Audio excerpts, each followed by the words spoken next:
If Texas were its own country, it would be the 8th largest economy in the world. It would be bigger than Canada, Russia, Italy, and Australia. Now, that economic power is concentrated in a few big cities. Today, I'm giving myself $100 to see what I can get here in Austin, Texas. Over the past few years, major companies have doubled down on Texas. Tesla moved its headquarters here, HP. Hundreds of companies have relocated to help fuel one of the fastest growing economies in America. But booming economies also create pressure. See, housing prices in cities like Austin have surged. Traffic is getting worse, and extreme weather is also testing the state's power grid. So today I want to understand what this giant economy actually feels like on the ground. And everything has to fit in my $100 day budget. So I start the day at this coffee shop. They have breakfast tacos on the menu. I'm not used to seeing that at a coffee shop, but I'm not that hungry, so I just get a coffee. The price is $7. That seems on par with New York or LA. So the Texas economy is worth about $2.7 trillion.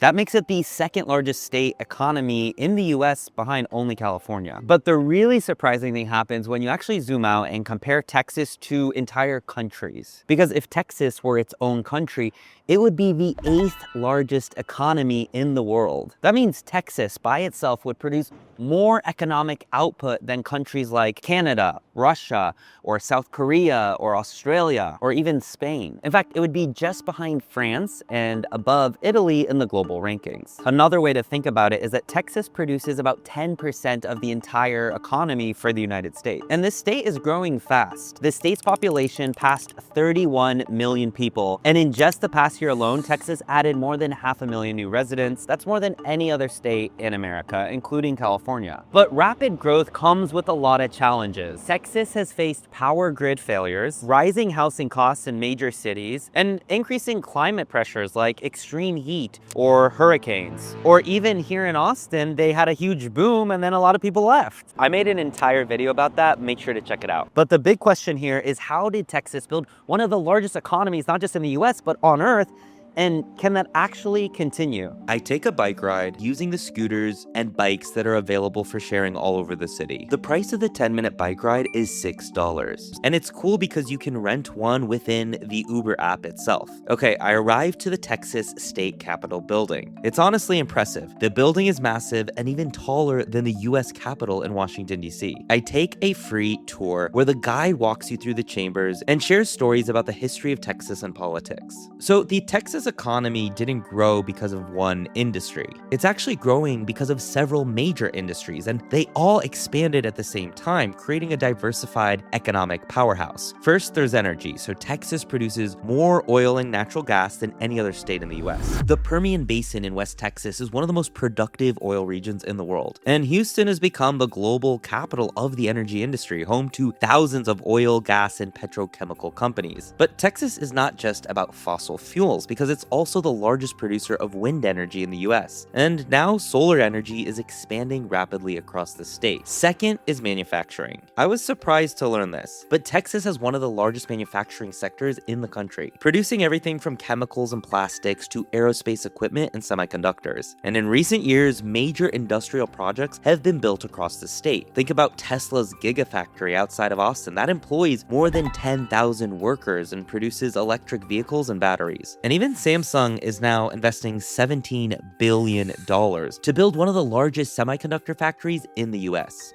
Third is technology. Austin has become one of the fastest growing tech hubs, attracting companies like Apple, Google, Oracle, and Dell. And then there's trade, okay? So Texas exports more goods than any other US state, shipping about $440 billion worth of products every year. See, its long border with Mexico, major Gulf ports, and extensive rail and highway networks all make Texas one of the most important trade gateways in North America. So there you have it. Energy, manufacturing, tech, and trade. These industries have turned Texas into one of the most powerful regional economies anywhere in the world. Okay, next I walk for a while to explore some of downtown where South by Southwest is happening. This is a massive festival for films, music, tech, and overall fun vibes. I arrived to Terry Black's. This is a famous barbecue spot here in Austin. Everyone tells me I need to visit. It's crowded, chaotic, but I make it through through and I order this. This is a small side of mac and cheese. The price is $5. A small side of green beans. The price $5.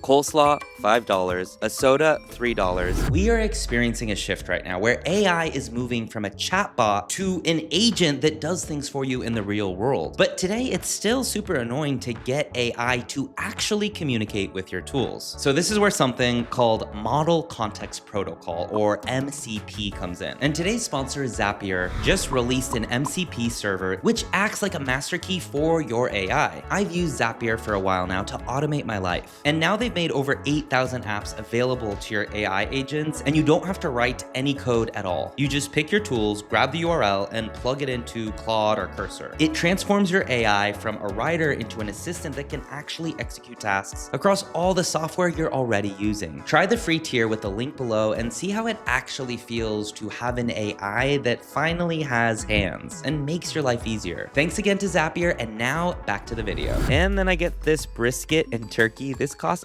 almost $19. Okay, this total lunch is super pricey, but I'll be honest, it really does taste good. So another reason that Texas has grown so fast is because companies are moving here. Since 2015, more than 300 companies have relocated their headquarters to Texas. They've all moved like main operations to cities like Austin or Dallas or Houston. And when a company moves to a city or a state, usually jobs and investments follow. What is most interesting though about Texas's economy is how balanced it is. See, a lot of places usually heavily rely on just one industry, like Silicon Valley is dominated by tech. Saudi Arabia is dominated by oil. Detroit was built around the car industry. But Texas has something different. It has multiple economic engines all running at the same time. Houston runs the global energy industry. Austin is becoming sort of a tech hub. Dallas is a massive center for logistics, finance, and corporate headquarters, and even San Antonio has a strong military presence along with growing healthcare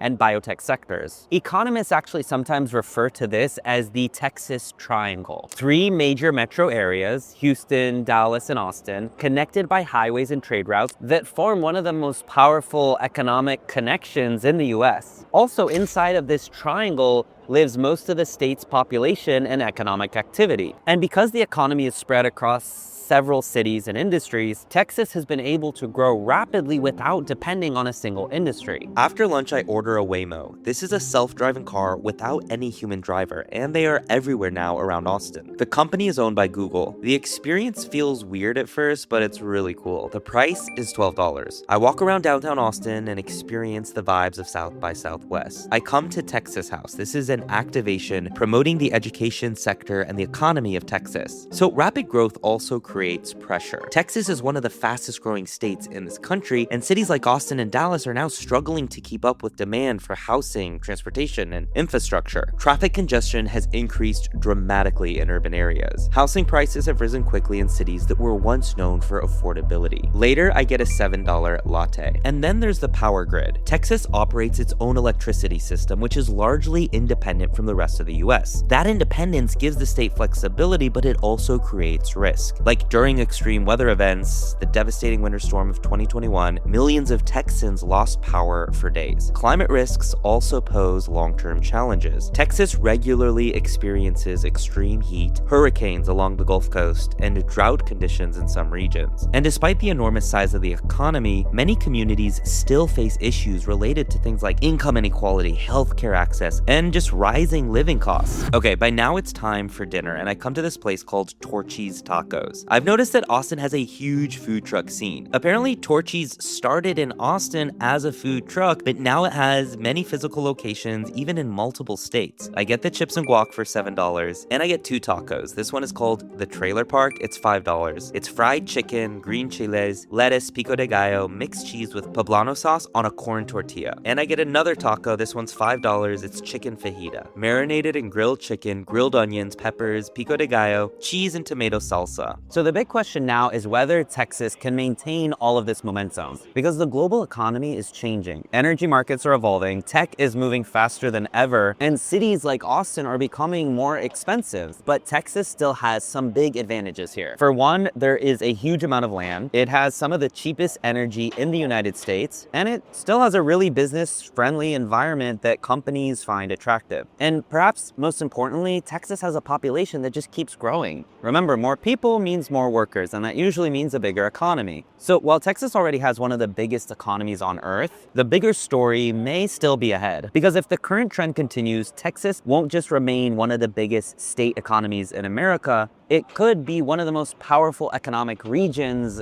anywhere in the world. I end my day by ordering another scooter online. The price is $10, and I check out some of the concerts and the music scene here in Austin. So there you have it. I spent $96. I have $4 left over, so I was in my budget, and I definitely didn't feel like I had to sacrifice on anything I wanted to. I want to know what you think, so let me know below. And while you're at it, make sure you subscribe.